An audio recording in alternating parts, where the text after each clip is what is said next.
और घर जाने की मांग को लेकर गुजरात में एक बार फिर से मजदूरों का गुस्सा फूट पड़ा है और भावनगर में मजदूरों ने सड़क पर जबरदस्त प्रदर्शन किया, जिसकी ये तस्वीरें इस वक्त आप देख रहे हैं।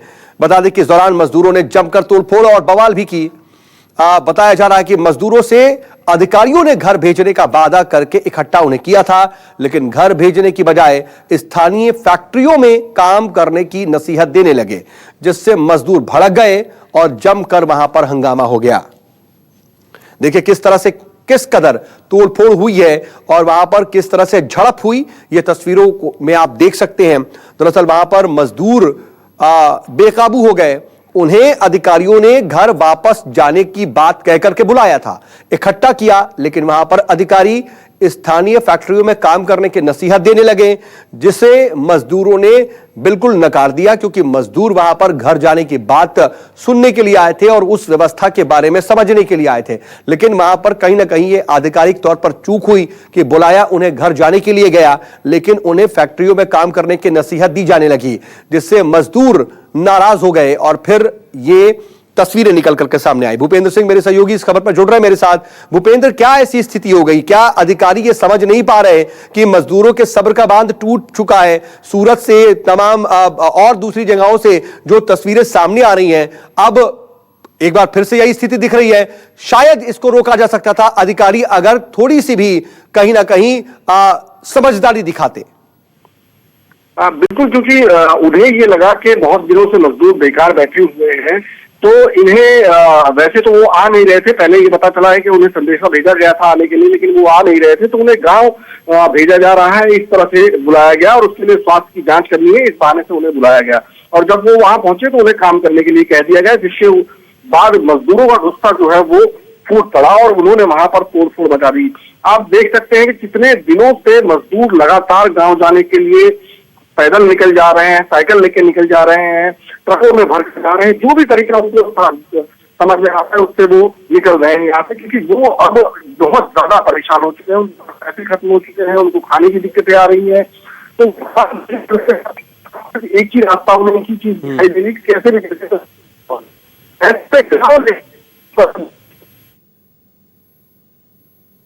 जी हाँ, वाकई क्योंकि देखिए मजदूर जो है वो लगातार जो वक्त बढ़ता जा रहा है, लॉकडाउन की जो स्थिति है वो एक्सटेंड होती जा रही है, जिसकी वजह से कम गुजरात में ऐसी तस्वीरें लगातार सामने आ रही है जहां पर मजदूर नाराज हो रहे हैं, सड़क पर उतर रहे हैं, नाराजगी जाहिर कर रहे हैं, तोड़फोड़ की भी स्थिति आई और एक बार फिर से घर जाने के लिए कैसे बवाल किया मजदूरों ने, आप देख सकते हैं। क्योंकि यहाँ पर जो तमाम मजदूर हैं उनका कहना है कि उनके हाथ में रोजी रोटी नहीं है, उनके पास के पैसे भी खत्म हो गए और यहाँ तक कि जो फैक्ट्री मालिक हैं वो भी उन्हें काम नहीं दे रहे, जहां वो रह रहे हैं, जो जिन मकानों में जिन कमरों में वो रह रहे हैं उन्हें भी खाली कराने की भी लगातार उन पर दबाव डाला जा रहा है मकान मालिकों की तरफ से। ये तमाम स्थितियां देखने को मिल रही हैं।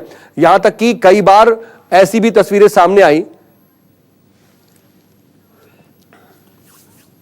और इस वक्त देखिए आपको जहां पर उद्धव ठाकरे अपना नामांकन दाखिल करने के लिए पहुंचे हुए हैं और ये अहम तस्वीरें उद्धव ठाकरे के लिए भी एमएलसी के लिए नामांकन दाखिल कर रहे हैं उद्धव ठाकरे, क्योंकि वो अभी तक किसी भी सदन के सदस्य नहीं हैं और एमएलसी के लिए उनका ये नामांकन आज भरा जा रहा है। वो अपने नामांकन के लिए कुछ इस अंदाज में इस वक्त आप देख रहे हैं पहुंचे हुए हैं। उद्धव ठाकरे ने एमएलसी के लिए नामांकन कर दिया है, लेकिन वहां देखिए जरा सा जो दफ्तर है उसमें तमाम लोग मास्क लगाए हुए, हाथों में ग्लव्स पहने हुए नजर आ रहे हैं। खुद महाराष्ट्र के मुख्यमंत्री उद्धव ठाकरे भी चेहरे पर मास्क लगाए हुए नामांकन दाखिल करने के लिए पहुंचे। दरअसल उद्धव ठाकरे को किसी भी एक सदन का सदस्य होना जरूरी है और नवंबर में जब उन्होंने अपना पद ग्रहण किया था उसके बाद से अब तक वो किसी भी सदन के सदस्य नहीं हैं, इसलिए उनके लिए ये नामांकन और ज्यादा अहम हो जाता है, क्योंकि अगर वो किसी सदन का सदस्य बने रहेंगे तो ही आगे वो मुख्यमंत्री बने रह सकते हैं। विधान परिषद चुनाव के लिए उद्धव ठाकरे इस वक्त आप देख रहे हैं नामांकन कर रहे हैं, ये सीधी तस्वीरें हम आपको दिखा रहे हैं।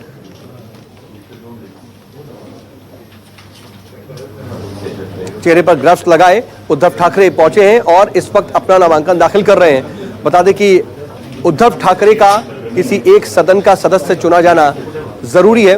उसकी मियाद खत्म हो रही, क्योंकि 6 महीने के अंदर पद ग्रहण करने के किसी एक सदन का सदस्य होना जरूरी है।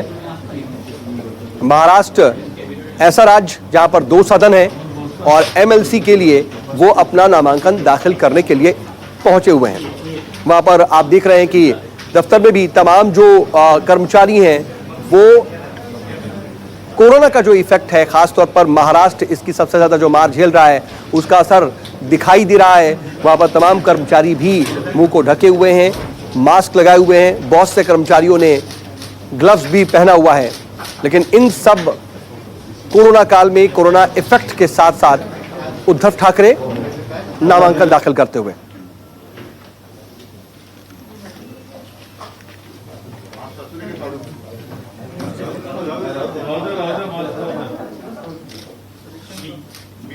उद्धव बाळासाहेब ठाकरे विधान परिषदेतील जागा भरण्यासाठी उमेदवार म्हणून नामनिर्देशित झालो असल्याने विधान परिषद चुनाव के लिए सीएम उद्धव ठाकरे ने अपना नामांकन दाखिल किया है। अशा भारताच्या कोरोना का इफेक्ट भी साफ तौर पर दिखाई दे रहा है। ऐसे वक्त में जब महाराष्ट्र सबसे ज्यादा जूझ रहा है कोरोना संकट से, उस बीच यह नामांकन अपने आप में बेहद अहम। हमारे साथ हमारे पॉलिटिकल एडिटर रमन कुमार भी न्यूज़रूम से लाइव जुड़ रहे हैं मेरे साथ। रमन, ये तस्वीरें अपने आप में अहम, क्योंकि देखिए कितना जरूरी होता है। एक तरफ जहां प्रदेश कोरोना संकट से जूझ रहा है, सबसे ज्यादा मार झेल रहा है, तो वहीं संवैधानिक मजबूरियां भी हैं जिसके लिए ये कदम उठाना जरूरी है, और ये तस्वीरें अपने आप में अहम संदेश देते हुए। देखिए, जिस वक्त उद्धव ठाकरे को मुख्यमंत्री का उम्मीदवार बनाया गया था, मुख्यमंत्री के रूप में चुना गया था, वो न तो विधानसभा के सदस्य थे न विधान परिषद के सदस्य थे। लेकिन जब 6 महीने की मियाद होती है, किसी भी व्यक्ति को 6 महीने के अंदर विधानसभा या विधान परिषद का सदस्य बनना होता है अगर वो मुख्यमंत्री के पद पर रहता है। लेकिन राज्यपाल के द्वारा नोटिफिकेशन नहीं करने के चलते कुछ ऐसी बातें भी सामने आई कि जानबूझकर उन्हें मुख्यमंत्री के पद से इस्तीफा दिलाने की साजिश तो नहीं है। और फिर उद्धव ठाकरे ने प्रधानमंत्री से बात की और प्रधानमंत्री के इंटरवीन करने के बाद राज्यपाल ने नोटिफिकेशन जारी किया। और अभी जो नॉमिनेशन हो रहा है उद्धव ठाकरे का, वो उसी का नतीजा है कि जो मियाद है, जो तय समय है, उस समय के अंदर उद्धव ठाकरे अब मुख्यमंत्री के पद पर बने रहने के लिए विधान परिषद का सदस्य चुने जाएंगे। अपने संवैधानिक दायित्वों की भी पूर्ति करना जरूरी है। बहुत शुक्रिया तमाम जानकारी के लिए। और कोरोना संकट और लॉकडाउन के बीच करगिल से आईटीबीपी की शानदार तस्वीरें सामने आई हैं। यहां पर आईटीबीपी खाने पीने और जरूरी सामान से भरे 900 ट्रक को जो जिला से करगिल लद्दाख तक पहुंचा रहा है। और लॉकडाउन के बाद इस इलाके में खाने पीने और जरूरी सामान की जो कमी हो गई थी, उसको पूरा किया जा रहा है। इसके बाद आईटीबीपी के हिमवीरों ने -10 डिग्री तापमान के बीच पहले इस इलाके में रास्ता बनाया, फिर 900 ट्रकों को इस इलाके में पहुंचा दिया गया।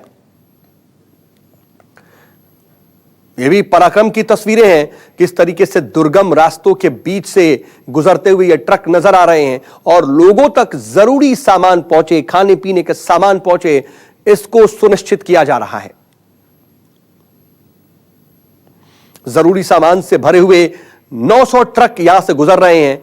बता दें कि -10 डिग्री का तापमान है, रास्ता पूरी तरह से बर्फ से ढका हुआ था। सबसे पहले रास्ता खोला गया, इन बर्फ के रास्तों को बनाया गया, उसके बाद जरूरी सामानों से भरे ये ट्रक पहुंचाए गए। वहीं मुंबई में काम करने वाली प्रवासी मजदूरों ने शहर के अलग अलग रेलवे स्टेशनों पर डेरा जमा रखा है। मजदूरों को उम्मीद है कि जल्द ही उन्हें ट्रेन मिलेगी।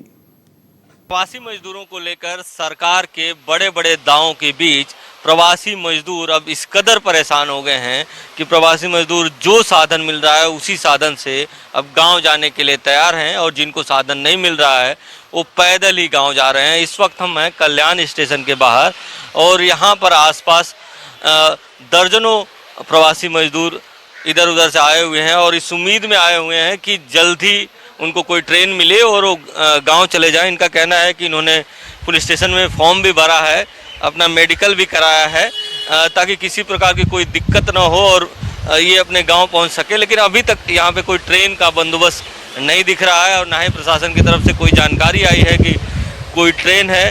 इनसे ही जानने की कोशिश करेंगे कि क्यों यहाँ पर चले आए, ऐसी क्या मजबूरी थी, क्या 2-4-10 दिन और यहाँ नहीं रुक सकते थे? यहाँ पर और आप नहीं रुक सकते थे, क्या मजबूरी थी कि अभी चले आए? वहाँ कंपनी बंद हो गया था, वो खाने पीने दिक्कत था, वो मालिक था, रूम मालिक वो निकाल दिया, रूम मालिक से जाओ अपना जहाँ जाइए, इधर कोई सुविधा भी नहीं है।